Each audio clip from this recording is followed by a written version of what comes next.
third day on a trot. The indices are doing well. Welcome to India market close, and we have about 0.65% uptick on the Nifty, 22,051 or 52. So convincingly above that level as well. And remember, we were speaking about this on the trade setup today, that there were puts written of the 22,000 and 22,100 strike, which would imply that put writers were confident that the markets would indeed inch higher, and therefore they were not caps really, but the bases that were getting formed, if you will. This is on hindsight that we can say this, and the bank Nifty is participating, the mid caps and the small caps are participating. But you know, before we get to the heat map, I think it's important to just quickly mark what's happened to the Nifty over this week.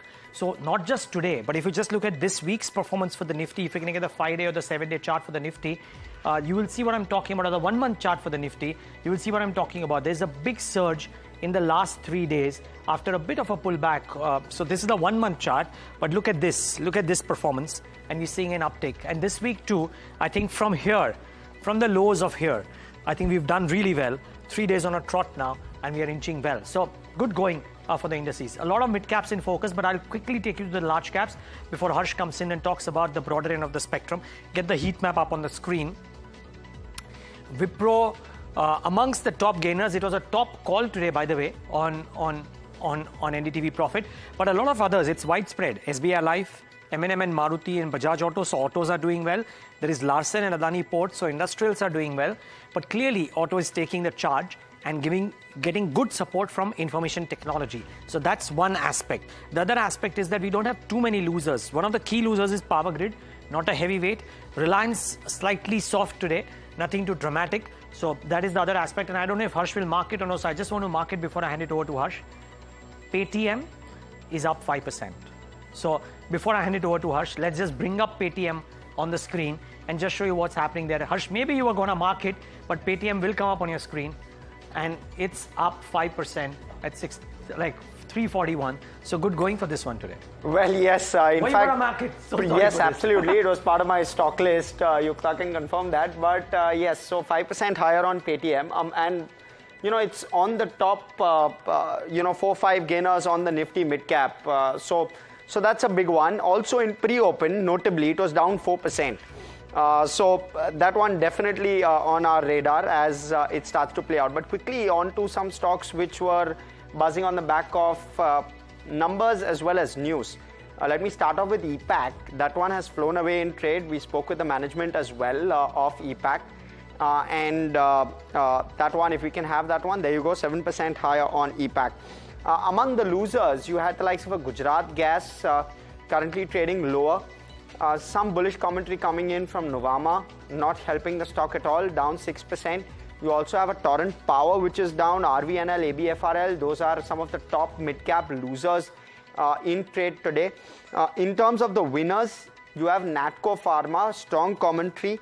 And along with it, I want to try and mark out some other pharma names. Borosil, I'll come to, but look at Glenmark. Look at the way that one is doing as well. Strong commentary.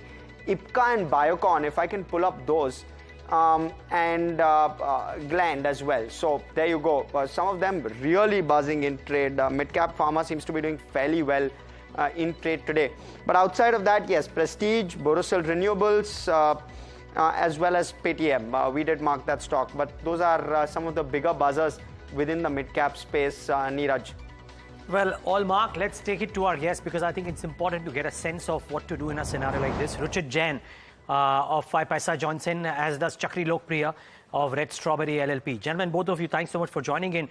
Ruchit, 3 days of gains. Yesterday, when we were looking at the options data, seemed that put writers were actually the overwhelming force at 22,000, 20,100 strike. Now tell us, based on the moves that have happened over the last 3 days, do you anticipate more upsides on the Nifty? Part one. And could the bank Nifty participate, or will the Nifty do better with the autos and the ITs participating as they are today? Hi, very good afternoon, Niraj. Well, Niraj, what we are seeing in last, I would say, 15-20 days, the markets resisted around the 22,125 mark twice. First was on the 16th of January, and then in the first week of February itself. After that, we witnessed some corrective phase, but this entire correction panned out to be more of a time-based correction, we would say, where we got a couple of declines, but in those declines, we had not seen any significant short formations. Neither the 40 days exponential moving average, which technically becomes a good support in the trended phase, that has been broken. So I think it was just a time-wise correction which markets went through. And once we give a breakout above this 22,127 high, which was formed recently, I think that will be a confirmation that the time-wise corrective phase is behind us and we have resumed the broader uptrend. So I think, yes, as of now, the trend still remains positive. The kind of participation that we have seen from the broader markets, I think that should lead to further up moves. But just need a confirmation in terms of the breakout above that high of 22,127. Now, as far as participation is concerned, I think banking looks interestingly poised because although the PSU banks have shown a good outperformance, especially the heavyweights such as SBI, we have not seen any kind of participation coming on from private sector banks. Especially within the private sector banks, if you look at HDFC Bank, then it is now having record high short positions. After the results, about 125% open interest has been seen post results in HDFC Bank futures. And if you compare this open interest with last 5 years, then this is the highest open interest outstanding. That's what we saw data day before yesterday. So I think kind of short positions have been built that are at record high. So in case if we see any kind of positivity in HDFC Bank, then these shorts could come to cover. I think that will be the trigger to lead the Bank Nifty higher. So it much depends upon HDFC Bank being a heavyweight which can drive the Bank Nifty as well. And as far as Bank Nifty levels are concerned, I think 46,700 remains a very crucial point. Today we exactly marked high around that level because this is a triangle which is going on the higher end, which is around 46,700. If you manage to close above that, whether today or Monday, I think that would be a confirmation for participation from the banking space as well. Got it, Ruchit. And your picks in this market, if you can just put that out of the way. Yeah, so a couple of buy recommendations. So primarily what we are doing is looking for stocks which are showing a good outperformance in this market. Last 1 or 2 weeks when the markets have seen consolidation, there are few pockets which have not seen any kind of correction. I think that's where strength could be seen. So Wipro is one of those stocks within the IT space. Clear outperformance is there. Price volume is quite strong. Up move have supported by good volumes. Look at the derivative segment. Fresh long build-ups clearly visible over there. The call writers have covered their positions today. So I think this should lead to further up moves from current levels as well. So Wipro can be bought even at current levels, keeping a stop loss below 528 and expect target somewhere around 575 in the short term. And SBI Life is another stock which has given a breakout in today's trading sessions above its previous swing high. Entire consolidation breakout is there. So SBI Life, I think there should be a good follow-up move over here as well. So keep a stop below 1470 and go long in SBI Life as well for potential targets around 1580 to 1600. Got those, Ruchit. Chakri, let me move over to you. How are you viewing markets? What's your recommendation at this point of time? Please give your views to our viewers. I think both large caps and mid caps will do well. This theory that because large caps has underperformed mid caps, large caps will catch up, doesn't really hold in terms because some of the mid caps will benefit significantly from the new government policies of capex spending, industrial spending, infrastructure, railway, defense, shipping, all these things which never existed in the past, at least for the last 10 years, has now gained a lot of significance. So one needs to look at these companies in a new light and therefore the valuations. Now, many of the large cap stocks within banking have underperformed. HDFC Bank is trading at close to its trough multiple. So, there is possibly some kind of positional uptick, but still HDFC Bank has its own cost challenges that still it has to fix itself. So, Chakri, would you say you're positive HDFC Bank or on the fence, or where are you positioned? I think HDFC Bank, the way I'd look at it is for a positional investment. I wouldn't really go in all hog and take in a long-term position on the stock because so that would be the way I would approach HDFC Bank. Okay. The other aspect is what's happening to autos today. Really strong moves happening in the pack, and not just today, by the way. I mean, M&M is a case of what's happened yesterday and today. But if you look at the top 10 gainers on the index, autos are right up there. This morning we were speaking on Editor's Cut about why autos have had a strong quarter and the outlook has been strong. But look at the gains that have come in. It's a broad-based move happening there. Chakri, anything in the auto results that has impressed you enough to consider investing in, despite the run-up that we've seen thus far? It's a great question, Niraj. In fact, it's more than what's reported in the earnings, because, it's not because if you look at the volume growth that has been guided going forward is about 8-10%, which is actually kind of lower coming off the highs. But that's a good number, mind you. But that I don't think that's the reason autos are running. The autos are running on anticipation of future growth because of future types of vehicles of, let's say, EVs in the case of autos, and in the case of auto ancillaries is all the supplying to the EV bit of it. Now, whether you look at M&M entering into an agreement today to get some of the EV component supply chain, or whether it is Maruti trying to get into the space, in the EV space, in the drone area. And so there are various, and of course, Tata Motors already has a very wide range of plans in the EV space. Now, that will gather significant momentum going forward, because currently the market share of EV is less than 2-3% in the K, and that number has to grow. Got it. Let me quickly move over. There is a couple of stocks that we want to focus on. Glenmark is one of them, zooming in trade today. Company projects double-digit growth in its India business in FY24, and on their management call, they've suggested a positive outlook for coming quarters. We also have Natco Pharma, very interesting commentary coming in from there as well. They've beaten guidance. Varsha joining in to give us an overview on what's happening on both of those. Natco Pharma up 16.5% in trade today, Varsha. Yes, so let's start with Natco Pharma. So as you rightly said, so Natco Pharma has hit 52-week high 2 days after company reported a threefold surge in its net profit, supported by strong growth. If you see what is working in favor of the company, they are launching 2 to 3 unique products over the next 12 to 18 months. Also, they plan to deliver at least 5 to 6 critical complex products like peptides. And new product launch and stable pricing in US are the key growth drivers for the company. If you see, they've raised their PAT guidance for FY24 from 1,000 to 1,200 crores to 1,200 crores plus. Also, FY24 revenue guidance stands at 4,000 crores. And Nuvama has maintained buy rating. They've increased their target price, but that target price is already being surpassed. And then we have Glenmark. So today they had a con call, so very positive con call. So let's see what are the highlights. So by the way, Glenmark is up 8%. Now they've stated that they've commercialized injectable products.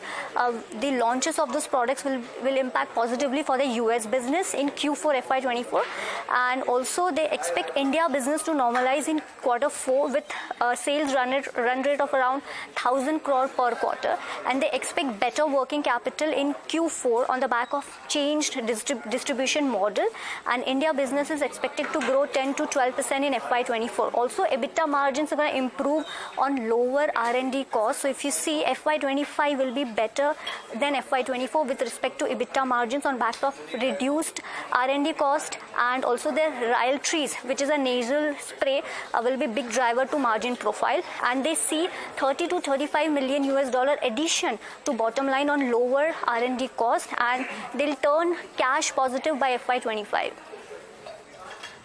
Got it. Thank you so much for that, Varsha. Let me first take it across to Ruchit. Ruchit, both of these on charts, which one do you like? And even within the larger pharma basket, what I'm noticing is it's a secular green. We've seen across the board all 20 constituents in the green. Anything that you like better than some of these?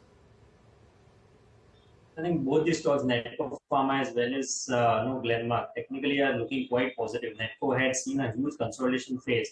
Technically, it has given a breakout from what we call a cup and handle pattern, which was around 400 rupees, so which gives a target projections of about 1,300 post today's breakout. So I think this momentum is just a breakout today, although it's up by 16%, but I think it's not done yet. Positionally, one can expect levels around 1,300 on Natco Pharma. And Glenmark Pharma, some bit of volatility has been seen in the past, but if we compare the price action along with the volumes, we witnessed some correction in this month of February, where the stock price is corrected from higher levels and has recouped more than 50% of those losses in just a couple of trading sessions. And if you look at the volumes along with those, along with this price action, then when the stock was correcting, we have not seen any kind of high volume sell-off. But when the prices are going up, that has been backed by very good volumes compared to what we usually see on a daily basis. So I think the structure remains quite positive. Where corrections are with low volumes, price up moves are supported by good volumes, and hence I think both these stocks, overall pharma space, as you said, it's in a good momentum. But both these, I think Netco Pharma as well as Glenmark should continue to outperform. Okay. In the morning, it seemed like a pharma day. It's evolved to being a pharma plus auto plus IT plus kind of a day today. And speaking of IT, before we take that break, those flashes on your screen around the NASSCOM view, 3.8% growth for FY24, par for the course. Wipro is up on something completely different, I must say. I don't think it's just a normal move per se. And talking about generative AI and a bunch of other things. So a lot of deep conversation there. We don't have anything else per se in terms of the growth numbers for FY25 as yet. We'll get to that in a moment. Time for a quick breather. Stick around as we delve deeper into today's market movement on the other side of this very quick break.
Right, we spoke about the pharma index doing fairly well. We'll switch over to the fast lane onto autos. Morgan Stanley bullish on M&M. They've raised their target price to 1952.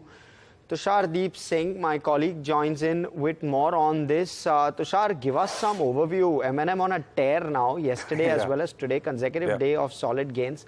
What's the sense with regard to both the note itself as well as anything else you can add in terms of what's happening in auto? Thank you so much, Harsh. Good afternoon to you and Niraj. So, couple of triggers for Mahindra & Mahindra's stock surge today to another intraday record high. The Morgan Stanley said that Mahindra & Mahindra could very well be the fastest growing Indian car maker in FY25. That after Mahindra & Mahindra in its con call after the Q3 earnings said that it will clock high teens growth in FY25 as against the industry average of 10 to 12%. Otherwise, also, what is driving Morgan Stanley's bullishness is that it expects Mahindra's SUV sales to grow at 13% to 43,000 units per month. Order book, demand, the reducing waiting periods, increasing production, all are working in favor of Mahindra & Mahindra. The tractor sales, however, it will be a minor blip, but they expect it to be flattish.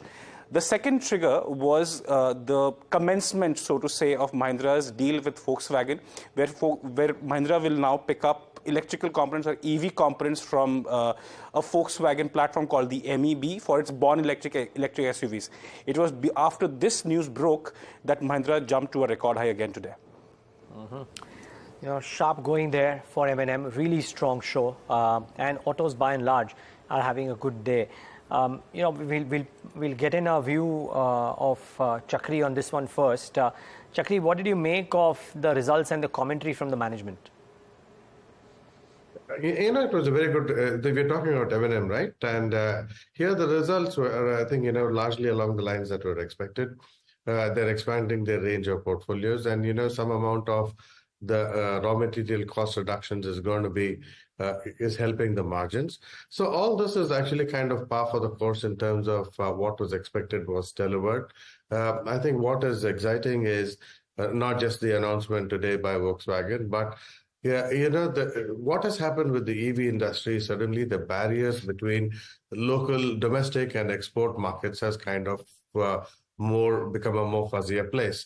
So if you have a good EV component or an EV product that can be sold irrespective of any market, rather than in the previous generation where a vehicle was made only for one particular country.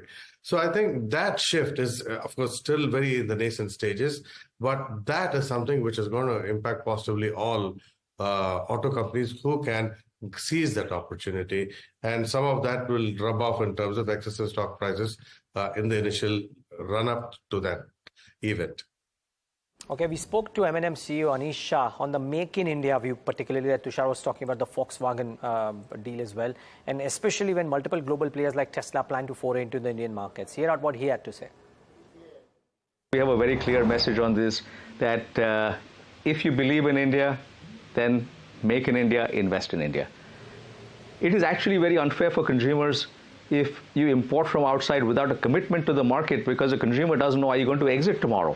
And when a consumer buys a vehicle, they want that vehicle for the long term. They want the manufacturer to be there for the long term to support them in the choice of that vehicle. India is in a very strong position right now, and will continue to get even stronger. And therefore, the Make in India initiative that the government has launched is something that we support wholeheartedly. And we feel that companies that can make in India, do research in India, develop products for the world, will make India only stronger, and which is what we would completely encourage. At Mahindra, we have benefited from competition. The products we make today are far better than the products we made 10 or 15 or 20 years ago. And that's because we've evolved with competition here. So we welcome competition. And we are happy to compete with them. As I said, we are creating world-class products here. So therefore, our message is, if you believe in India, then make in India. Right. Chakri, I'm going to come back to you on this before I go to Richit. The Nifty auto has been on a tear. It's silently done 30+% in terms of returns over the last 6 months, 50+% over the last 12. At this point, how are you looking at the valuation as a whole?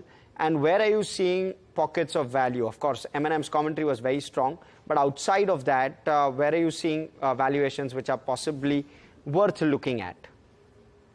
Very good questions. The whole auto pack, whether it is two-wheelers, four-wheelers, commercial vehicles, are growing through a new growth phase in terms of, so long it was just about, what is going to be the two-wheeler, four-wheeler volume growth rates and the costs associated with that. But now it is a brand new segment, EV, which we were talking about. Now, that itself is in an evolutionary phase, which means if a company can bring out a new product which is more innovative versus EV product, which is more innovative, or an EV part more innovative, then it will generate significantly higher margin, which attracts a far higher multiple. Now, that is where the whole game is going to. So in that, in the two-wheeler space, TVS Motors has done a lot of excellent work in the EV space, and they're the market leader. So that's one company which will continue to do well. Even at current levels. Second is Tata Motors. It benefits obviously from its overseas exposure to JLR plus domestic, etc. And now they have the widest range of EV vehicles, and therefore they will also benefit from global R&D in this space. Third is companies like M&M, which are incrementally going out and trying to get there. Maruti, given its links back with Suzuki, etc., that will benefit. So I think the whole auto space is looking good. But if you specifically talk about it, I think it is Tata Motors, TVS Motors are looking very good, and even Maruti to an extent. Right, thanks for that, Chakreep. Now, if I can move over to Ruchit.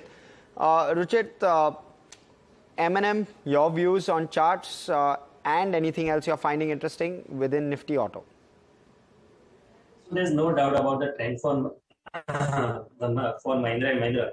We have seen a good amount of time-wise correction or consolidation over a period of last 1.5 months. And the stock has now given a breakout from that consolidation phase, which technically indicates the resumption of the broader uptrend which has been going through since last 7-8 months. And since the stock is trading at its all-time high, if you look at the retracement level, then it gives a potential targets around 200 in the short, 2000 in the short term. So I think this rally should continue going forward. The stock should approach that 2000 mark quite soon. And within the other auto names also, we have seen earlier the two-wheeler names such as Bajaj Auto, TVS Motor, Hero Motor had taken the leadership and were outperforming.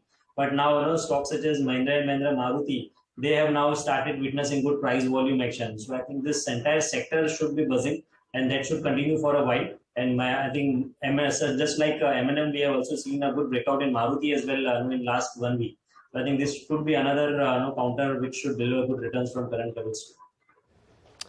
Right, those are the views with regard to technicals on the Nifty Auto. Time to slip into a very, very short break. More on the other side. We'll take top buy sell recommendations along with some other views. Stay tuned to NDTV Profit.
With some flashes on your screen, Ajay Singh has, in partnership with somebody, has submitted a bid for Go First, I believe.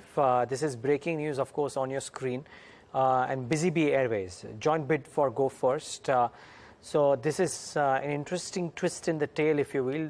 SpiceJet will serve as the operating partner for the new airline, providing staff as well as services. Well, Indian aviation can certainly do with more competition and more airlines, and this is welcome. Let's see how successful this is. But clearly, it's gotten the stock of SpiceJet excited. Chakri, I wonder, would you contemplate buying an Indigo or a SpiceJet in particular, on this piece of development? You know, Ajay Singh is a great name. He's done excellent work in the past. And, you know, given his track record of building a successful business in a very tough airline industry, so clearly it's worth a trade, provided we know a little bit more about the background behind the story. Yeah, point well taken. But it's difficult to kind of quite give it. But just the fact that if the airline gets revived and if SpiceJet is the operating partner, in some sense, some more revenues at least for SpiceJet for sure. Maybe, which is why the stock is a bit excited. Would you trade it very quickly, Ruchit? SpiceJet, it's up 8%. Frankly, if any existing long positions are there, then I would recommend to continue to hold on for potential targets around 74 or 75. But just from a trading perspective, the stop losses for such kind of up move are quite far. So the risk-reward ratio is not that favorable for a fresh trade. But if any positions are there, then one can expect around 74 in the near term. Okay. Keep this at the back of your mind, SpiceJet viewers. What we'll try and during the course of the next 20 minutes or 25 minutes, try and get more details about this, because Chakri is right. More details need to be known, but prima facie from the flashes, if SpiceJet is going to be the operating partner, it would mean, and if indeed it's getting revived, then over the course of the next 12 months, essentially, would potentially open up a source of revenue for SpiceJet. But just the fact that Ajay Singh is doing this as well means maybe the financial health might be a bit better than what is otherwise being perceived. Nevertheless, be that as it may, so this is on SpiceJet. Let's go across to my colleague Agam, who is standing by to talk about the derivative cues on a day which is largely trended higher. Agam, what are you observing? Well, it has indeed trended higher. It's a gradual one, but a trend all the same and towards the upside. So as far as the Nifty is concerned, we're firmly above the mark of 22,000. That is always a positive. Should we sustain above this? Well, it will be the fifth session today that we'll be testing it. And then, of course, the third session that we will sustain about 22,000. The question then is that can we expect a pullback, or will there be consolidation, or perhaps an further up move?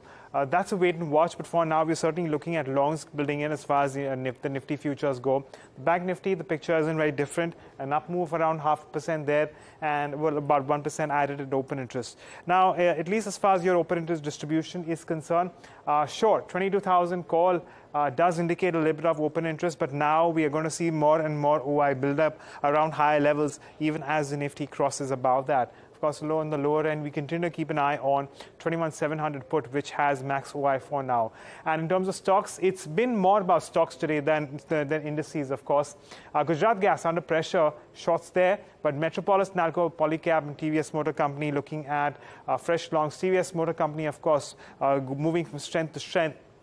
And in terms of stocks which are unwinding, we continue to keep an eye on ICICI, Lombard, and Canara Bank, which saw longs unwinding and short covering for Chambal Fertilizers, along with something like an Aarti Industry. So keeping an eye on a whole host of these counters, and of course the benchmark. I reckon the next week will be a little more important, and about the Nifty sustaining about 22,000 will also be in focus.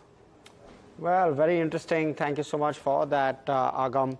Breaking that down for us, all the FNQs coming through. But I'm going to switch sectors. I'm going to move across to the Nifty IT. And on the back of the NASSCOM event that's happening, the report that's come out seems to be suggesting that India's IT industry revenue growth is expected at just below 4% for FY24. That's the fastest growth in the domestic market for tech in FY24.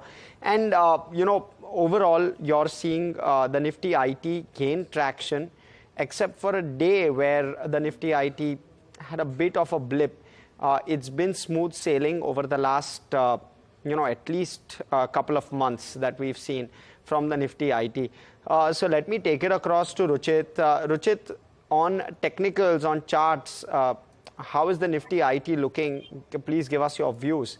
And within the IT pack, any specific names that stand out for you? Except Wipro. Except Wipro. Yeah, so if I start with Nifty IT index first, then certainly I think that high top, high bottom sector is getting continued.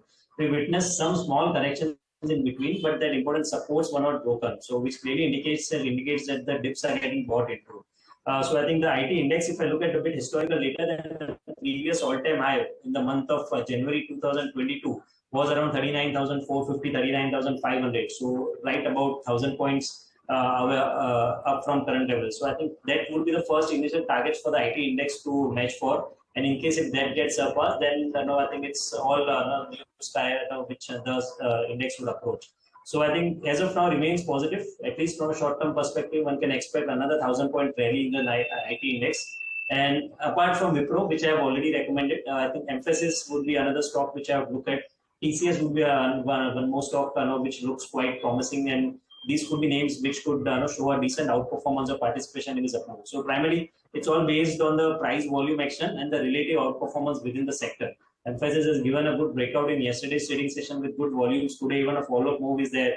TCS has recently tested its all-time high again. That also a move supported by good volumes. So based on the price volume structure, I think these three names, Wipro, TCS, Emphasis, I think these three should stand out. TCS, Emphasis, and Wipro. Those are the three names coming in from Ruchit. Chakri, your views with regard to IT. We've seen a solid rally again from this particular index. How do valuations stack up for you now? TCS trading at highish kind of valuations when I'm looking at 10-year averages. What's your view with regard to valuations, and where do you see pockets of value? TCS actually looks okay because it has the highest ROE, and it has the highest margin compared to, let's say, Infosys or HCL Technologies or its peer, any of the peer companies, and therefore trades at a higher valuation versus its peers. And now the question is about the growth rates. Now with the US, somewhere the peak to the interest rates and then the subsequent cut is somewhere closer to than it was before. The TCS would be the initial beneficiary for the reason that it has the largest exposure to financial services companies' IT work. And they are usually those guys who first start off on various IT projects. And from that perspective, the order book coming back from dormant to alive, TCS will see that benefit first. So from that perspective, TCS still looks good at current levels, at its current valuation. And also Emphasis also looks good at current levels. Mm-hmm. Okay, so, well, that's on IT. We've got the tech view, we've got the fundamental view as well. It is an auto day, and that is, of course, evident in the way some of the stocks have done. And it is also a pharma day. I must say, the kind of gains that some of these stocks have had is pretty stellar, particularly Natco, of course, which is up about 17%. But there is life beyond Natco as well. There is, some strength today after a long time in some of the QSR names. Devyani is a case in point, but a couple of others have come back too. And remember, they had a very forgetful quarter, largely forgettable quarter, and a quarter with a bit of pain on the same-store sales growth. Both fundamentally and technically. Look at that. I mean, Devyani International for the 6 months has done nothing. In fact, has corrected about 20%. Chakri, does this give the chance to buy into these names, or are QSRs not quite the space you would invest in?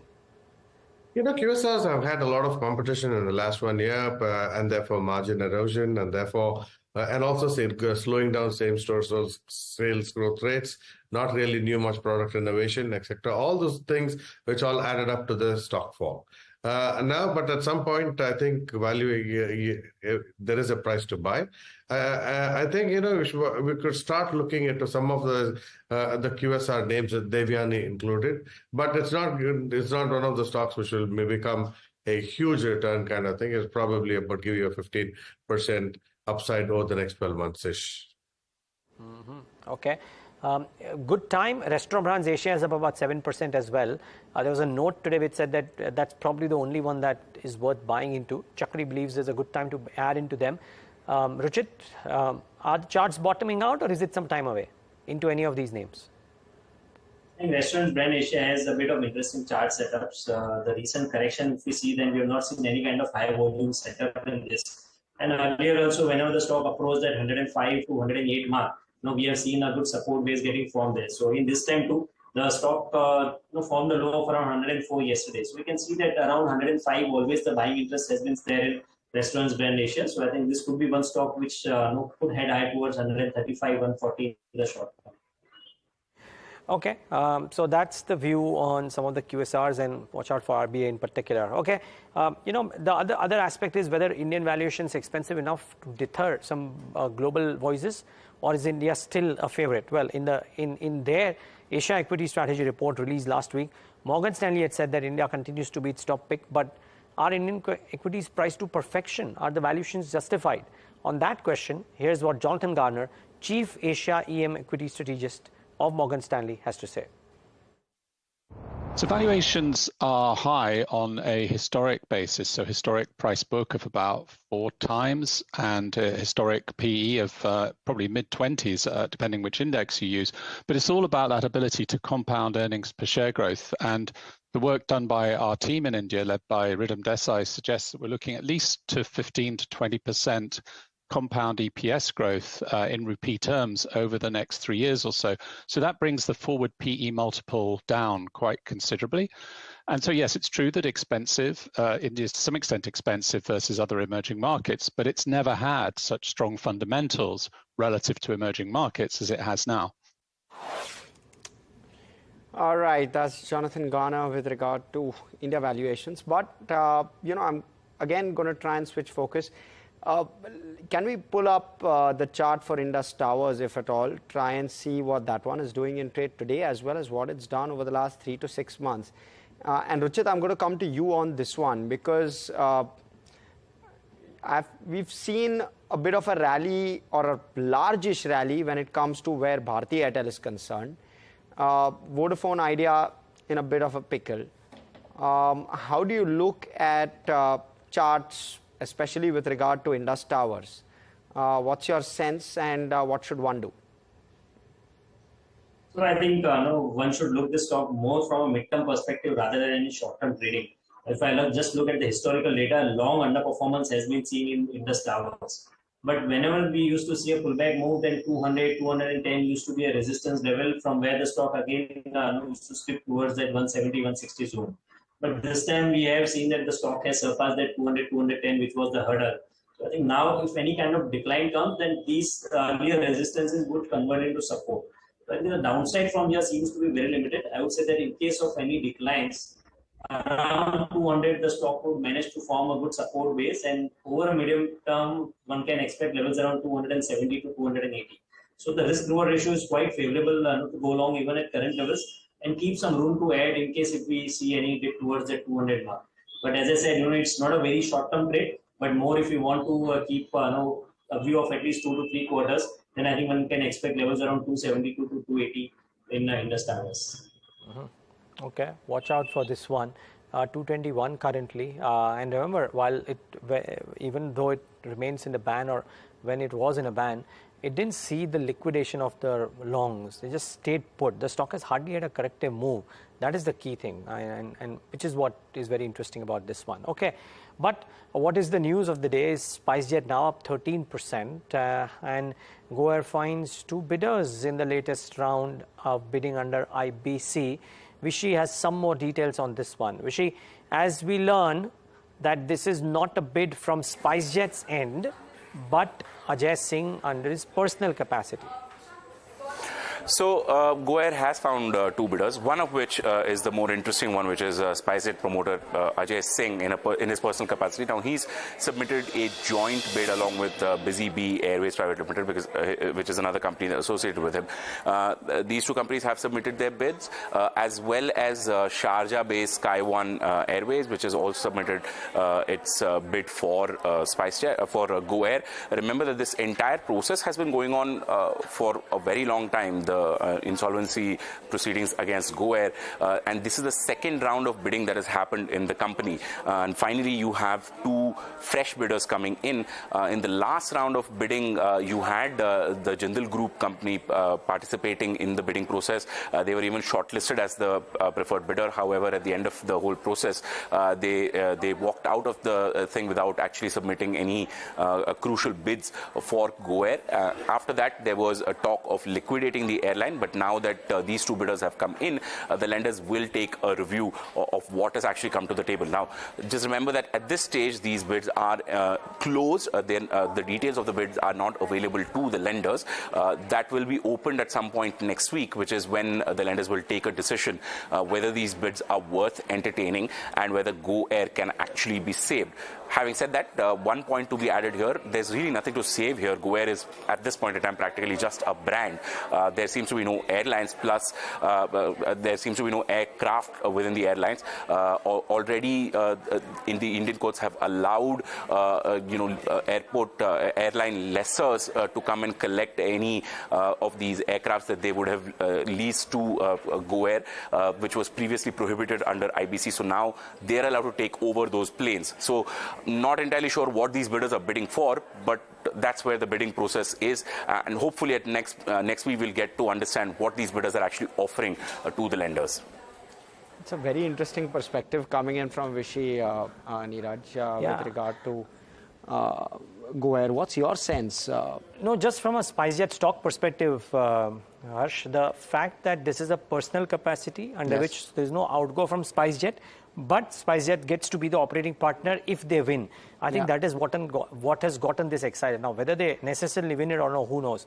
But the point that there's this confidence, and presuming if the promoter has money to put in a bid for Go First, the promoter might also have money to try and put in money into SpiceJet if need be, so it may not necessarily remain as cash trapped. I don't know what the market is thinking, but clearly one of the easiest things to think of is this, that SpiceJet is not putting in money out of its own balance sheet, but if it gets to be the operator, then it gets additional stream of revenue, which is something that could be pleasing the street. Yeah, very interesting. Again, that viewpoint is interesting, differentiated. Let me, though, mark out one more stock switch focus, if we may, on to Federal Bank. This was up 5% yesterday. We had NDTV Profit exclusively break news suggesting that KVS Manian may be, of Kotak Bank, may be considered for Managing Director for Federal Bank. Of course, talks are on, it seems. But 5% yesterday, 5% today. I want to take it to Chakri because it seems that something from a fundamental standpoint may have changed here. Sorry, Harsh. Sorry, Chakri, just hold on to the thought. We'll have to get to Federal Bank in a moment because I think we've got Ajay Avtane, who is founder and editor of Live from a Lounge, joining in on the SpiceJet news. So just need to take that out of the way. Ajay, what's your sense about this development, wherein it's a personal bid from Ajay Singh, and if the with a joint bid, of course, and if they go on to win it, then SpiceJet gets to be the operator, partner operator for Go First. So thank you for having me on again. I think this is a very interesting move. And we need to find out, we obviously need more details on this, but what is interesting is that, like you were mentioning, that Ajay Singh seems to have the money to provide a bid for another competing carrier, but he is not seems to want to put that same money in his own airline. But the perspective here is that the aviation industry is divided up in two large operator groups now, right? There is Indigo on one side. There is Air India group entities, which is Air India Express and Vistara, which will all eventually be two companies. So, that leaves out all the smaller operators out of the fray for any big business, really. There's Akasa, there's SpiceJet, and SpiceJet's troubles are well known.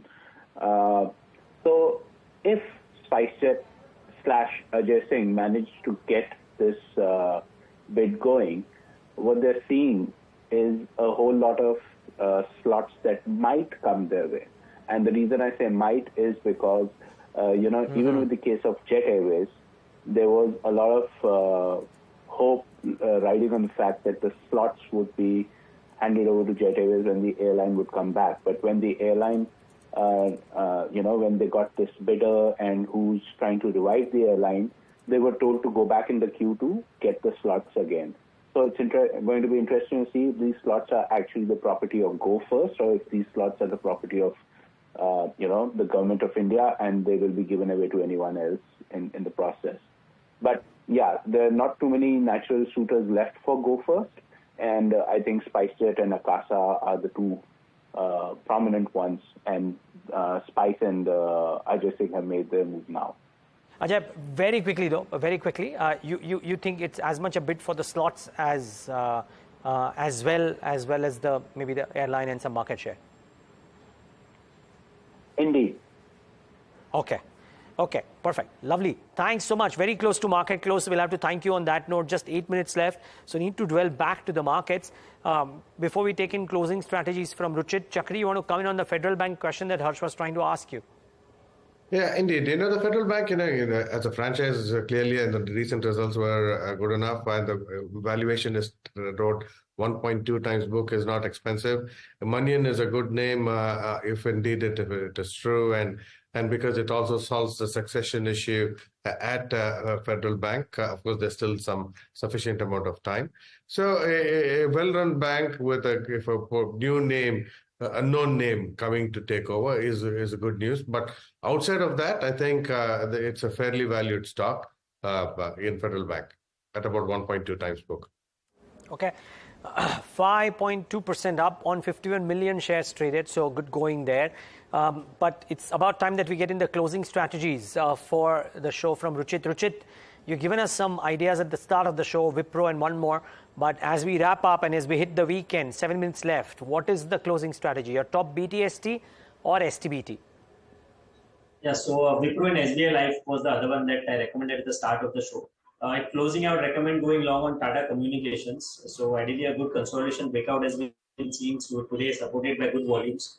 If you look at last 15-20 days, the stock was resisting around that 1760, 1770 mark, but that has been broken today. So I think we should expect a good follow-up move in Tata Communication from here on. So one can go long in Tata Communication with stop loss below 1750 mark, just below that resistance which had been broken today, and I expect target somewhere around 1900. Okay, so that's, well, Tata Com, and I think two people, if I'm not wrong, have spoken about Tata Communications as being a key idea. So do watch out for that one. Just a word on some of the stocks which have buzzed today on very strong volumes, and wonder, Ruchit, if you've looked at any of these. We spoke about Natco, of course, but that's not the only one. So we'll pull up this table. There is Nectar Life, which is up some 16%. Volumes relative to 2-week average, about 11 times. There is Confidence Petro, there is Novartis, there is Mastec. So there's a clear pharma presence there, aside of Natco too. There's also Confidence Petro, Mastec, and some others. Ruchit, any thoughts on any of these stocks? Nectar, Natco, Confidence, Novartis, or Mastec? So I think you have rightly picked all the stocks with very high volume. So the structure of all the stocks are positive, but from a trade setup, if I look, Mastec is looking quite interesting because earlier whenever the stock used to come around at 29,000, 3,000 mark, we again used to see some sell-off, and that level has been broken today. And as you pointed, that the volumes are quite good compared to daily average. So even if we have already spoken about the IT space as a whole too, which is looking quite interesting for even from current levels. So I think Mastec could be one stock which one can expect a good follow-up move in next week as well, and potential targets should be around 3,300 in the near term. Sure, Ruchit, thanks for that. Chakri, if I can move over to you. Plenty happening in oil and gas. We haven't been able to cover that. Your views, especially when it comes to something like a BPCL, which has run up significantly, positive note coming through, and continues to run up. BPCL valuation-wise, I think is firmly okay to buy at current levels. Always the issue has been, who bears some of the marketing losses. So I think that's not an issue, at least over the next, in the immediate future, over the next couple of months. So I think the next quarter that way will be good. From that perspective, BPCL, given valuations on its side, I think it's worth a buy at current levels. Understood. Chakri, I'll stick with you. The key question which everyone wants to know about, I don't think we've asked you on this channel at least, Paytm, your view. What should one do? Up 5% today. It's very tough to answer that question. That has corrected, phenomenally a lot. Now the question is, various entities such as NHAI is now putting a bar on Paytm as a mode of payment. So if that trend continues, the so-called top line of the Paytm continues to shrink. So it's not a question of valuation, because as the top line, as new orders keep getting cancelled, then it becomes very difficult to understand what is the size of business that it is after, that it's allowed to compete. So I think that is the bigger issue for Paytm and not the valuation. Okay, gentlemen, we'll leave it at that. Thanks so much and have a great weekend, Chakri as well as Ruchit. Much appreciate your time. Just about to start wrapping up the markets and get a quick sense of what's happened. Remember, it's been a great day and a good end to the week, because 3 days on a trot now we've had a really good close, so which is actually the pertinent part. But the market breadth today has also been pretty strong. So if you just look at what the advanced decline ratio has been, yes, it's petered down as the day has come by, but it is still about 3:2 in favor of the advances. And yes, it started off with a yawning gap, but still not too bad. Just one word on the volatility and just see what India VIX is doing very quickly. And just yesterday, there was a bit of a pullback there. Today too, just about steady. So no big changes on VIX at least. So that's the other good part. Now, before I hand it over to Harsh for the mid-cap end of the market, the large caps will come up on your screen first and get the heat map up on the screen and show you what's moved. So M&M is clearly the star of the week by virtue of the 4% gain today and the previous day's gains. I think M&M has done really well, but today's gains, Wipro right up there, and suddenly in the last few minutes of trade, Adani Port has snuck up to being one of the top gainers on the index, 3.5% higher. So very strong move on Adani Ports. So that's the other one to keep in mind. And then, of course, it's auto. So remember, it was auto all through and through, but now Adani Ports is actually scurried up to being amongst the top 5 gainers. L&T is not doing too badly either in the session today. There is some strength for Titan after a while. There is strength in HDFC Life and SBI Life. We spoke about this. And HUL is up about 1% too. So yesterday, FMCG was sulking really bad. Today, I think there is a bit of a pullback that some of the FMCG names have done. What has not done well is Power Grid, down about 3% in trade, ONGC. So these are the two that have stayed low for a better part of the day. But there's no big deviation that has happened into these names. It's largely been the same on the losing side. Just at the gaining side, it's been a case of swapping of the hats. But the broader end of the spectrum, Harsh, and some interesting movers there too. Well, yes, absolutely, Niraj. As always, the mid-cap actually has moved pretty much in tandem with the benchmark now at close. And so has the small cap. So we're pretty much aligned where all those 3 indices are concerned. Let me quickly pull up some mid-cap names which have buzzed in trade. You have the likes of Ipca Labs, which is up almost 8% in trade. You have Tube Investments also pretty much there. Devyani International, we spoke about that. That one and some of the other QSR names also in focus, up nearly 6% on that one. Then within the pharma pack, Gland Pharma, Glenmark, you also have within the banking space, Federal Bank doing fairly well. So that's those are some of the gainers. As you can notice, Niraj, and as you will too, it's pretty much across sectors. It's not one sector dominating the mid-cap end of the index. And quickly on to losers. You look at the likes of a Gujarat Gas there. We've closed for the day and for the week. Gujarat Gas is probably the top laggard on the Nifty mid-cap at the moment. You're looking at Poonawalla as well, ABFRL, also closing in lower, around 4% lower for that one as well. On the small cap end of things, Natco Pharma was the top gainer, up almost 18% for most of the show, but closed in around 15% higher. Data Patterns was one which was up 9%. Maybe interesting to see what's happening there as well. Looking at Glenmark as well, MedPlus, all of those gaining in trade, JK Lakshmi as well. In terms of the losers, A few power names, SJVN, KEC are two names which closed lower on the small cap side of things. You also have Deepak Fertilizer, Hudco and Rights. Those were some of the top losers for the day on the small cap index. And just one last thing, because pharma has been such a strong sellout performer today. If you can just pull up the Nifty Pharma, NSE Pharma gainers on the chart on this table today, you'll see the kind of gains. So Natco, Ipca, Glenmark, Granules, Gland Pharma on a brokerage note, Biocon up about 3%. Just some very, very strong moves in this pack today. So keep an eye out for this one too. But on that note, from Harsh and me and the team that has put India Market close together, thank you so much for watching. Up next is Profit Insights, where my colleague Tushardeep Singh will be in conversation with Ola Electric. Have a good weekend, everybody.